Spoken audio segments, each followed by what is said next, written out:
This is Stephen with Greenbrier Percussion jazzing on a Sonor Ascent birch shell kit in a bebop configuration.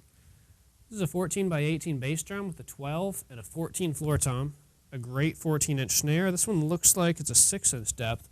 It's got a great nickel-brushed snare butt end, a really cool snare switch. Check out the quietness of switching the sky on and off. Fully off. Fully on. Not a sound. That is a really cool feature if you want to switch the snares on and off.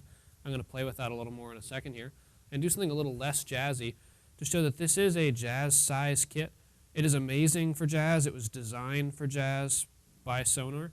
It's got a lot of great mid and low end. It's not a very bright kit, but if you're playing dark and more experimental stuff or jazz fusion, this is an awesome pick of a kit. The Beech shell provides like an interesting projection where it's not overly articulate. So if you're going to play like a whole lot of fast diddle rolls or press rolls, they might come through a little bit muddy, but when you're hitting individual notes on drums, these couldn't sing more beautifully. They sound great, just don't count on them if you're playing speed metal and you really want to articulate all over the place on beechwood. It's not really what these drums were designed for. They were designed for that one sweet note and a fill where simplicity mixed with a little contrasting complexity of timing is more important than articulation and fast rolls on the toms. The snare, however, is a different story with a coated head. It's a little more robust. It's got all this heavy hardware. It's got a die-cast tube on it.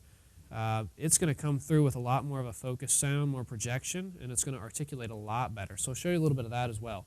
Just for reference, I'm using a Sabian HHX Manhattan Jazz 20-inch ride Manhattan Jazz 16-inch crash, and HH Accelerator 13-inch hats for a little bit of a jazz combo setup here to complement what I was playing a second ago. And again, I'm just going to try some more experimental non-jazz stuff here to show you what this kit sounds like if you want to use it for something other than jazz a different night of the week. Or if you're a rocker who just wants a kit that'll fit in the back of his smart car or his Mustang or whatever, try this kit. I think it's great. Fits in the back of my Mustang.